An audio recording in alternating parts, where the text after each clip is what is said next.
കഴിഞ്ഞപ്പോ ഭർത്താവിനെ വഞ്ചിച്ചിട്ടും മക്കളെയും കൂട്ടിപ്പിടിച്ചിട്ട് ഒളിച്ചോടിയില്ല. ഇന്നലെ വന്നവനെ കതക് തുറന്നു കൊടുത്തില്ല. ഏതെങ്കിലും ഒരുത്തന്റെ കൂടെ പെട്ടികളെയും പിടിച്ചുകൊണ്ട് ഒളിച്ചോടിയില്ല.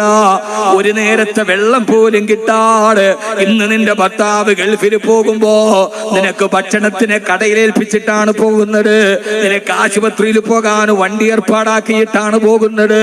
നിനക്ക് നിന്റെ മക്കൾക്കും ഒരു കുറവും വരാതെ ആ പാവപ്പെട്ടവൻ ഗൾഫിന്റെ മണലാരണ്യത്തില് കട്ടപ്പെട്ടിട്ട് അവൻ ഈത്തപ്പഴം പൊതിഞ്ഞു കൊണ്ടുവരുന്ന ചാക്കിൽ കിടന്നുറങ്ങിയിട്ട് ഭാര്യക്കും മക്കൾക്കും പെട്ടെന്ന് കീറിപ്പോയാൽ അത് മാറ്റിക്കൊടുത്ത് പരിപരുത്ത കടത്തറയിൽ കിടന്നുറങ്ങുന്നവൻ ഭാര്യക്കും മക്കൾക്കും സമൃദ്ധിയുടെ പാഠങ്ങൾ സംഭാവന ചെയ്യുമ്പോ ഏൽപ്പിച്ചിട്ട് പോയ പൊന്നുമോന് കുടിക്കാൻ പച്ചവെള്ളം പോലും ഇല്ലാതിരുന്നിട്ട് ആ ചോരപ്പൈതനെയും കയ്യിൽ പിടിച്ച് 8 വർഷത്തോളം തന്റെ ശരീരത്തെ സൂക്ഷിച്ച് മോനെ വളർത്തി വലുതാക്കി 8 വർഷം കഴിഞ്ഞ് പ്രിയപ്പെട്ട വാപ്പ തിരിച്ചു വീടിന്റെ പടിവാതിക്കലെത്തിയപ്പോ ആ മോൻ ഇസ്മായിൽ ഒരിക്കലും വാപ്പയെ തള്ളിപ്പറഞ്ഞില്ല.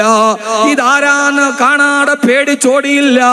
ഇസ്മായിൽ അലൈഹിസ്സലാത്തു വസ്സലാം വാപ്പാനെ കണ്ട ഓർമ്മയില്ല. പക്ഷേ സഹോദര, ചരിത്രം അറിയുമല്ല, ഞാൻ വിശദീകരിക്കുന്നില്ല. പ്രിയപ്പെട്ട വാപ്പാന്റെ കയ്യിൽ പിടിച്ചിട്ട് രാവിലെ എഴുന്നേറ്റ് വന്നിട്ട് മോനെ നിന്റെ കരുത്തിറക്കട്ടെ എന്ന് ചോദിച്ചപ്പോ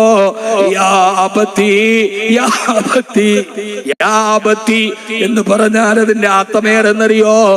ഞാനും നിങ്ങളും അടക്കമുള്ള വാപ്പമാര് മക്കളുടെ വായിൽ നിന്ന് കേൾക്കാൻ ആഗ്രഹിക്കുന്നൊരു വിളിയാണത്. യാബത്തി, എന്റെ പ്രിയപ്പെട്ട പൊന്നുപ്പ, എന്റെ വാപ്പാന്നല്ല, എന്റെ പിതാവേന്നല്ല. യാബത്തി, എന്റെ കരളിന്റെ കസനമായ എന്റെ പ്രിയപ്പെട്ട ഉപ്പ. ഇന്നേ വരെ നമ്മുടെ മക്കള് നമ്മളെ അങ്ങനെ വിളിച്ചിട്ടുണ്ടോ? അവൻ പ്രസവിച്ച അന്ന് മുതൽ ഒരു നേരത്തെ ഭക്ഷണത്തിന് പോലും കുറവ് വരുത്താറ്, വസ്ത്രത്തിന് കുറവ് വരുത്താറ്, മക്കളെ എന്ന് പറഞ്ഞ് നമ്മൾ ഇങ്ങനെ ഉരുകി ഉരുകി ഉരുകി തീർന്നിട്ടും നമ്മുടെ മക്കൾ ഇന്നേ വരെ നമ്മളെ അങ്ങനെ വിളിച്ചിട്ടില്ലല്ലോ. 8 വർഷം കഴിഞ്ഞ് ജനിച്ച ഉടനെ ഉപേക്ഷിച്ചിട്ട് പോയ വാപ്പ വീടിന്റെ മുൽപ്പടിയിൽ വന്ന് നിൽക്കുമ്പോ ഇസ്മായിൽ നബിയുടെ വിളി, യാബത്തി, എന്റെ പ്രിയപ്പെട്ട പൊന്നുപ്പ. ആരായത് പഠിപ്പിച്ചു കൊടുത്തത്? തന്റെ ഭർത്താവിനെ കുറിച്ച് മടിയിൽ കിടക്കുമ്പോ മോനോട്, മോനെ ഇസ്മായിലേ, വാപ്പ ഇബ്രാഹിം നബി ഫലസ്തീനിലേക്ക് പോയത് നമ്മളെ ഉപേക്ഷിച്ചിട്ടല്ല, അല്ലാഹുവിന്റെ തൃപ്തിക്ക് വേണ്ടി പോയടാ. അതുകൊണ്ട് പൊന്നുമോനെ, നിന്റെ ഉപ്പ പാവമാണ് കേട്ടോ. നിന്റെ ഉപ്പ പാവമാണ്. നിന്റെ ഉപ്പ നിന്നെ ഇട്ടിട്ട് പോയത് ഉപ്പാടെ ഹൃദയത്തിന് കാഠിന്യമുള്ളത് കൊണ്ടല്ല. ഉപ്പ ചോരപ്പൈതരായ നിന്നെ ഇട്ടിട്ട് ഗൾഫിൽ പോയത് ഗതികേട് കൊണ്ടാണ്. അതുകൊണ്ട് മോനെ, ഉപ്പാനം മനസ്സിൽ വെറുക്കരുതേ എന്ന് മടിയിലിരുത്തിയിട്ട് ഉപ്പ എന്ന പാഠത്തെ പഠിപ്പിച്ചു കൊടുത്ത ഒരു ഭാര്യയുണ്ട്, പ്രവാസിയുടെ ഭാര്യ. അതാണ് ബീവി ഹാജർ റളിയല്ലാഹു അൻഹാ.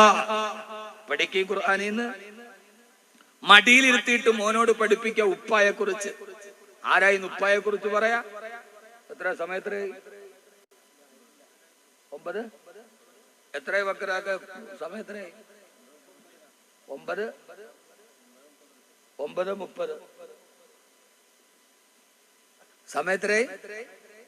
9:30. ഇപ്പൊ നിങ്ങൾ വാച്ച് ഞാൻ ചോദിച്ചപ്പോ സമയം പറഞ്ഞല്ലോ. സമയത്രയാ? 9:30. നിങ്ങളിപ്പോ നോക്കിയത് മിനിറ്റ് സൂചി മണിക്കൂർ സൂചി മാത്രമാണ്. അതിന്റെ ഇടയിൽ വാച്ചിന് വേറൊരു സൂചി കറങ്ങണില്ല. ഇപ്പൊ 45 സെക്കൻഡായി. എന്താ നിങ്ങള് പറയാത്തത്? എന്താ സെക്കൻഡ് സൂചി നിങ്ങളങ്ങ് വിട്ടുകളഞ്ഞ? നമ്മൾ നോക്കിയപ്പോ ആകെ മിനിറ്റ് സൂചി മണിക്കൂർ സൂചിയാണ്. ആ സെക്കൻഡ് സൂചി വിട്ടുകളഞ്ഞ എന്താ? അത് കറങ്ങണത് കൊണ്ടാണ് മണിക്കൂർ സൂചി മിനിറ്റ് സൂചി കറങ്ങണത്. പക്ഷെ ആദ്യം നോക്കി ആദ്യം കണ്ട മണിക്കൂർ സൂചി മിനിറ്റ് സൂചി, സെക്കൻഡ് സൂചി ആരും നോക്കൂല. അതാണ് വാപ്പ. ഇതാണ് വാപ്പ. നമ്മൾ ആദ്യം നോക്കണ മണിക്കൂർ സൂചിയാണ്. അതാണ് ഉമ്മ. ഈ ഉമ്മ ഉമ്മ എന്ന് പറഞ്ഞു പറഞ്ഞു പറഞ്ഞു വാപ്പ അതിന്റെ ഉള്ളില് അങ്ങ് പെട്ടുപോയി. എടാ കുട്ടിയെ, ഉമ്മ അമ്മിഞ്ഞപ്പാല് തന്ന ഉമ്മയല്ലേന്നാണ്. നിന്റെ ഉമ്മാന്റെ മാറിടത്തിൽ അമ്മിഞ്ഞപ്പാൽ ഉണ്ടായത് നിന്റെ വാപ്പ ഈ കൈക്കോട്ട് എടുത്ത് മണ്ണിൽ പോയി കിളച്ചിട്ട് വൈകുന്നേരം കിട്ടിയ പൈസ കൊണ്ട് ഉമ്മാക്ക് ഭക്ഷണം കൊടുത്തിട്ടാണ് ഉമ്മാടെ മാറിടത്തിൽ അമ്മിഞ്ഞപ്പാൽ നിനക്ക് കുടിക്കാനുണ്ടായത്. പക്ഷെ വാപ്പ കൈക്കോട്ട് പൊക്കിയതാരും പറയില്ല. പറയൂ? വാപ്പ വേണ്ട ആർക്കും. കാരണം എന്താ? ഉമ്മാടെ സ്നേഹം അറിയൂ. കുട്ടിയൊന്ന് വീണാല് നിലവിളിച്ചാൽ ഉമ്മ ഓടിപ്പെടുക്കും. അതോ എന്റെ പൊന്നേന്ന് പറഞ്ഞെടുത്ത് മടിയിൽ വെച്ച് ഉമ്മ ഇങ്ങനെ നെറ്റിയിൽ മുത്തം കൊടുക്കും. അപ്പോഴും വാപ്പ സിറ്റൗട്ടിലെ ചാരുകസേരയില് ചാരി ഇരുന്നിട്ട് ആ മനുഷ്യന്റെ കണ്ണിന്റെ കൂടിൽ ഒരു തുള്ളി കണ്ണീരേ ഉണ്ടാവും. ഉമ്മാടെ കണ്ണീർ കൂടെ ഒഴുകണത് പമ്പാ നദി മാതിരി ഒഴുകും. അത് ആളുകൾ കാണും.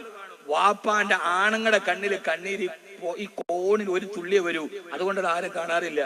എന്റെ മോൻ വീണപ്പോ എന്റെ ഭാര്യ ഓടിച്ചെന്നെടുത്തിട്ട് എന്റെ മോന്റെ മുഖത്ത് മുത്തുമ്പോ പടച്ചോനെ എന്റെ ഭാര്യയും എന്റെ കുഞ്ഞും എന്ത് സ്നേഹമാണെന്ന് കരുതി സിറ്റൗട്ടിലിരുന്നിട്ട് കണ്ണിന്റെ ഈ കോണിൽ ഒരു തുള്ളി കണ്ണീര് വരുന്ന ഒരു മനുഷ്യനുണ്ട്.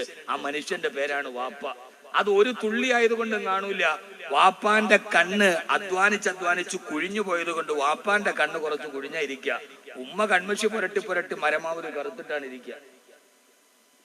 വാപ്പ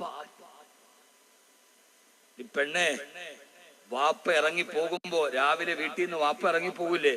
അപ്പൊ ഉമ്മ മക്കളോട് പറയണം, മക്കളെ പോണ മനുഷ്യനെ കണ്ടോ? എന്നെ കെട്ടാൻ വന്നപ്പോ എന്തായിരുന്നു മനുഷ്യനെന്നറിയോ? ഇന്ന് പോണ കണ്ടോ? ഷുഗറും പിടിച്ച് പ്രഷറും പിടിച്ച് ആ മനുഷ്യൻ മെലിഞ്ഞു പോയത് കണ്ട്. എന്നെ കെട്ടാൻ വന്നപ്പോ എങ്ങനെ ഇരുന്ന മനുഷ്യനാന്നറിയോ? മക്കളെ, ആ മനുഷ്യൻ മെലിഞ്ഞു പോയത് എനിക്കും നിങ്ങൾക്കും ഭക്ഷണം ഉണ്ടാക്കാനുള്ള ഓട്ടത്തിന്റെ ഇടയിലാണ്. അതുകൊണ്ട് നിങ്ങൾ എന്നെ വിഷമിപ്പിച്ചാലും എനിക്ക് കുഴപ്പമില്ല, പക്ഷെ നിങ്ങളുടെ ഉപ്പാനെ വിഷമിപ്പിക്കരുതെന്ന് പറഞ്ഞു കൊടുക്കാൻ വീട്ടിന്റെ ഉള്ളിൽ ഒരു ഹാജറ വേണം. റളിയല്ലാഹു ആമീൻ പറയും. വീട്ടിന്റെ ഉള്ളിൽ ഒരു ഹാജറ വേണം. മോളെ, വാപ്പാനെ എന്നെ നിങ്ങൾ വേദനിപ്പിച്ചോ കുഴപ്പമില്ല, പക്ഷേ ഉപ്പാന്റെ മനസ്സ് വേദനിപ്പിക്കരുത്. ആ മനുഷ്യൻ അത്രമേൽ കഷ്ടപ്പെട്ടവനാണ്. നേരെ തിരിച്ച് മക്കളെ ഇരുത്തിയിട്ട് പീടികയിലോട്ടൊന്ന് പോകുമ്പോ മക്കളെ വീട്ടിലോട്ട് കയറിയപ്പോ ഉമ്മ ഉറങ്ങാൻ. മക്കളെ, ഉമ്മ എന്ത്? ഉമ്മ ഉറങ്ങാൻ. നോക്കുമ്പോ പാവ ഇങ്ങനെ ജോലിയൊക്കെ ചെയ്തിട്ട് കിടന്നുറങ്ങാൻ. മക്കളെ വിളിക്കണ്ട. അതെന്താന്നറിയോ? ഈ വീട്ടിൽ രാവിലെ ആദ്യം എഴുന്നേക്കണ ആളാണ്, ഏറ്റവും അവസാനം ഉറങ്ങണ നമ്മുടെ ഉമ്മയാണ്. നിങ്ങൾക്ക് വേണ്ടി കഷ്ടപ്പെട്ട് എനിക്ക് നിങ്ങൾക്കും ഭക്ഷണം ഉണ്ടാക്കിയിട്ട് ആ പാവണ തളർന്നുറങ്ങണാണ്. അതുകൊണ്ട് മക്കളെ, നിങ്ങൾ എന്ത് ചെയ്താലും ഉപ്പാനെ നിങ്ങൾ എന്തും ചെയ്ത് ഉപ്പാക്കത് പ്രശ്നമില്ല, പക്ഷേ നിങ്ങളുടെ ഉമ്മാന്റെ മനസ്സ് നിങ്ങൾ വേദനിപ്പിക്കരുത്. എനിക്കിത് സഹിക്കാൻ കഴിയില്ല. ഇങ്ങനെ പരസ്പരം കടമകൾ അങ്ങോട്ടും ഇങ്ങോട്ടും പറഞ്ഞു കൊടുക്കുന്ന ഹാജറയുടെയും ഇബ്രാഹിം അലൈഹിമുസ്സലാത്തു വസ്സലാം അവരുടെ വീടുകളിലാണ് ഇസ്മായിൽമാര് പിറന്നിട്ടുള്ളത്. അള്ളാഹു നമുക്ക് ബോധം തരട്ടെ. ആമീൻ പറ. ഭാര്യ ഭർത്താവിനെ കുറിച്ച്